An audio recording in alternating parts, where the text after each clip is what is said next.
Assalamualaikum warahmatullahi wabarakatuh. Kami dari kelompok 6 akan membahas tentang aspek epistemologi pendidikan. Sebelum itu, izinkan saya memperkenalkan anggota kelompok 6. Yang pertama, saya sendiri, Andi Nurul Aziza Pratiwi Dikayani Safar. Yang kedua, Nirwana Syah. Dan yang ketiga, Cece Aryawan. Materi pembahasan yang akan kami bahas pada kali ini ialah yang pertama, objek pendidikan, dan yang kedua, metode pendidikan. Yang pertama, objek pendidikan. Objek dalam ilmu pengetahuan terdiri dari objek materi dan objek forma. Objek materi pendidikan adalah manusia dalam berbagai perwujudannya. Artinya, manusia siapapun, dalam kondisi bagaimanapun, di mana dan kapanpun juga. Sedangkan objek forma pendidikan secara epistemologis adalah manusia menurut segi potensi intelektualnya. Sejauh mana potensi intelektual ini dapat dibimbing untuk dikembangkan seoptimal mungkin, menjadi cerdas dalam keahliannya atau berkompeten, dan terampil atau skillful. Dengan kecerdasan ini diharapkan dapat secara dinamis menggerakkan kehidupan manusia dan masyarakatnya ke arah kemajuan hidup. Hal inilah yang kemudian menjadi ruang lingkup studi atau tujuan khusus epistemologi pendidikan. Oleh sebab itu, pendidikan harus diproses menurut perencanaan yang jelas dan pasti dapat dikerjakan.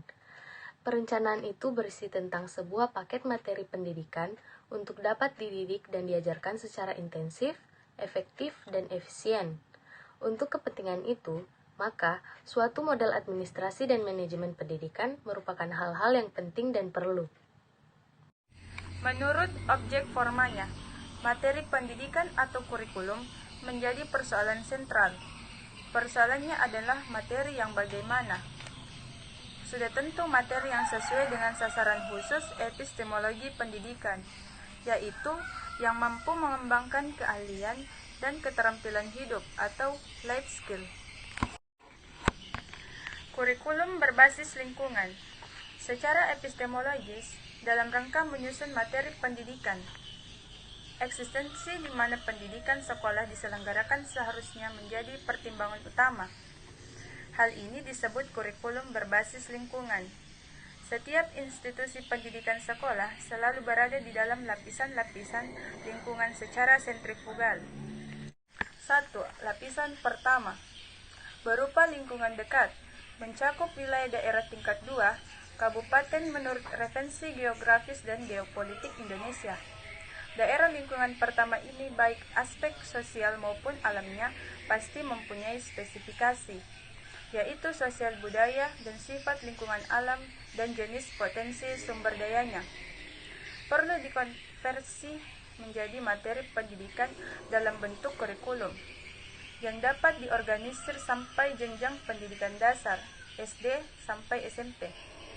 Dengan manisasi materi demikian, diharapkan bisa menghasilkan luaran yang mampu hidup secara kreatif di lingkungan dekatnya sendiri. 2. Lapis kedua berupa lingkungan menengah, mencakup wilayah daerah tingkat 1, provinsi. Pada daerah lingkungan lapis kedua ini, sifat sosial budaya, lingkungan alam, dan sumber dayanya berada dalam potensi cenderung heterogen.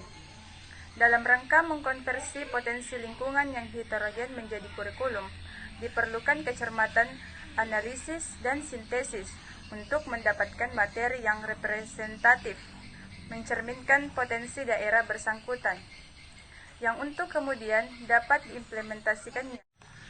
Organisasi kurikulum demikian dapat diberlakukan pada jenjang pendidikan sekolah tingkat SMU, dengan harapan alumninya dapat hidup kreatif di dalam lingkungan daerah wilayah provinsi.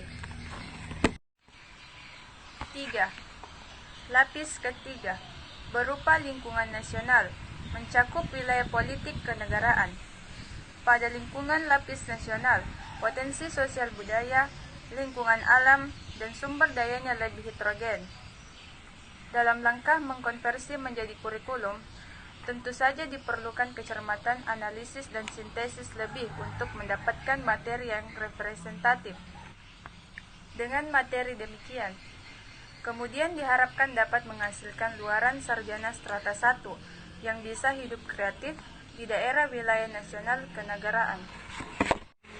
4. Lapis keempat, berupa lingkungan global, kawasan internasional. Lingkungan lapis ini potensi sosial budaya dan lingkungan alam dengan sumber dayanya semakin lebih kompleks. Dengan kecerdasan dan kecermatan analisis dan sintesis spesifik, konversi potensi lingkungan internasional menjadi kurikulum. Tepat diterapkan pada jenjang pendidikan tinggi, universitas atau institut. Dengan kurikulum demikian, diharapkan dapat menghasilkan luaran magister dan doktor yang bisa hidup kreatif secara internasional. Yang kedua, metode pendidikan. Berdasarkan objek forma pendidikan yang telah dijelaskan pada slide-slide sebelumnya, maka persoalan metode pendidikan adalah bagaimana cara yang tepat isi atau materi pendidikan itu dididik dan diajarkan. Sedangkan isi atau materi pendidikan dijabarkan dari tujuan pendidikan dan diorganisir menjadi kurikulum. Dalam rangka menentukan metode pendidikan yang tepat, maka tujuan pendidikan haruslah jelas. Seperti yang telah diungkap di dalam objek forma pendidikan di atas, bahwa tujuan pendidikan adalah pengembangan potensi manusia, khususnya potensi intelektualnya. Potensi ini dididik untuk dikembangkan ke arah keahlian dan keterampilan. Mengetahui potensi anak. Sebagaimana seorang bidan menolong suatu kelahiran, maka peranan seorang pendidik adalah juga menolong kelahiran bakat yang sudah ada di dalam diri peserta didik. Setelah bakat itu lahir, bagaimana dapat dikembangkan secara efektif dan efisien. Kemudian, bakat yang telah berkembang itu dapat dimanfaatkan demi kemajuan kehidupan. Yang pertama, orang tua sebagai penanggung jawab utama mengetahui bakat anak. Dalam mengetahui bakat yang ada dalam diri peserta didik, orang tua adalah penanggung jawab utama. Secara tradisional, jika seorang anak lahir dari orang tua petani, dalam hal ini, orang tua secara diam-diam beranggapan bahwa anak mewarisi bakat sebagai petani. Tetapi, ketika zaman mulai maju, pendidikan sekolah berkembang di mana-mana. Kehidupan cenderung semakin terdidik. Maka, orang tua yang petani, nelayan, pedagang, dan sebagainya cenderung lebih terbuka dalam mendidik anak-anaknya. Sambil mengasuh dan membimbing, orang tua membuat catatan seluruh gerak-gerik mereka. Dari keseluruhan perilaku anak tercatat ada suatu tingkah laku yang dominan atau menonjol. Kemudian, orang tua untuk sementara menyimpulkan dan menilai bahwa anaknya berbakat sebagai, semisalnya, pedagang.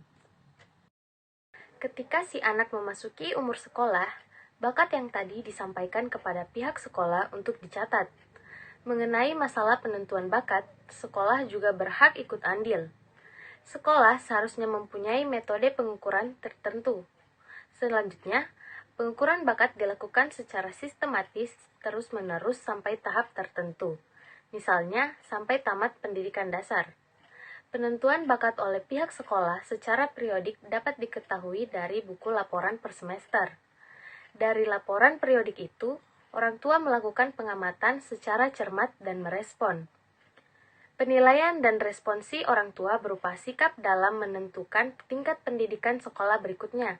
Apakah masuk pendidikan umum, universitas atau pendidikan khusus, akademi atau institut.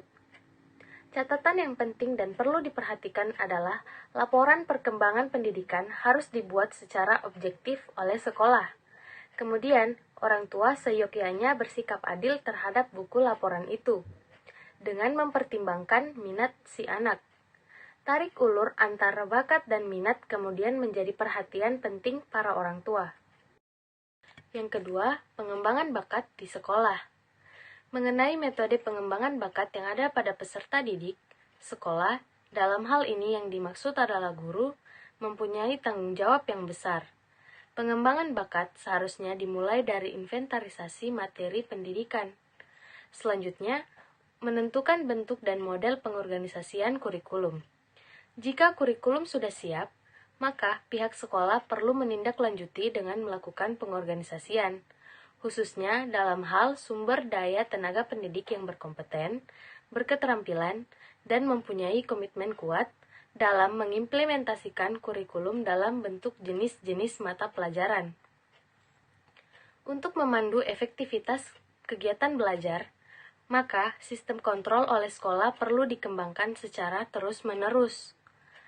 Kontrol sebagai sistem manajemen, sasarannya adalah menemukan titik-titik lemah yang ada pada diri para pendidik. Untuk selanjutnya diupayakan perbaikan-perbaikan sesuai dengan ketentuan-ketentuan yang dibuat dari hasil evaluasi. Misalnya, diikutkan dalam penataran, upgrading, atau kalau perlu, diberikan kesempatan tugas belajar ke tingkat jenjang pendidikan sekolah yang lebih tinggi. Terhadap pengembangan bakat peserta didik, pihak sekolah seharusnya menyampaikan secara jelas dan terbuka dalam pertemuan komite sekolah kepada para orang tua. Secara organisatoris, menurut keputusan komite pendidikan sekolah, orang tua berkewajiban memberi dukungan terhadap kebijakan sekolah itu, dapat berupa pendapat, peralatan, keuangan, dan lain-lain. Jadi, dalam hal ini, orang tua tidak bisa tinggal diam. Mereka seharusnya berpartisipasi secara optimal. Kerjasama antara sekolah dengan orang tua dinilai memberi keuntungan bagi posisi dan peranan sosial anak-anak di masa mendatang. Yang ketiga, pemanfaatan bakat terhadap masyarakat. Pemanfaatan bakat menjadi tanggung jawab sepenuhnya masyarakat. Pemanfaatan bakat berhubungan dengan sistem rekrutmen untuk menyerap habis bakat terdidik ke dalam setiap bidang kegiatan masyarakat. Sedangkan masyarakat dapat dimengerti secara jelas menurut bidang-bidang kegiatannya. Kegiatan masyarakat dapat dirinci meliputi bidang-bidang sosial ekonomi, sosial politik, sosial justisi, sosial security, sosial budaya, dan lebih banyak lagi. Selanjutnya, persoalannya adalah bahwa setiap institusi sosial yang bergerak di bidang kegiatan sosial seharusnya merekrut mereka untuk menjadi sumber daya ketenagaannya sesuai dengan bakat yang dimiliki. Menempatkan orang di suatu profesi sesuai dengan bakat, kompetensi, serta keterampilannya. Right man on the right place. Jangan sampai terjadi sarjana hukum direkrut sebagai tenaga administrasi di Departemen Pendidikan Nasional dan sebagainya. Sistem rekrutmen seperti itu mungkin masih bisa ditolerir karena keahlian hukum mempunyai titik singgung yang berguna bagi pemberdayaan administrasi manajemen departemen itu. Tetapi, ketika misalnya orang yang berbakat bisnis diposisikan pada bidang peradilan, politik, pendidikan, dan kesehatan, dikhawatirkan tumbuh kecenderungan moral bisnis keadilan, politik, pendidikan, dan bisnis kesehatan. Akibatnya, kehidupan masyarakat luas menjadi hancur oleh keganasan bisnis negatif seperti ini. Jadi, pemberdayaan sumber daya manusia sesuai dengan bakat kompetensi dan keterampilan seseorang perlu dipedomani. Pemberdayaan demikian menjanjikan suatu kehidupan sosial yang kreatif dan produktif untuk merespon kebutuhan hidup yang selalu berkembang. Itulah tadi pembahasan dari kelompok kami. Kurang dan lebihnya mohon dimaafkan. Wassalamualaikum warahmatullahi wabarakatuh.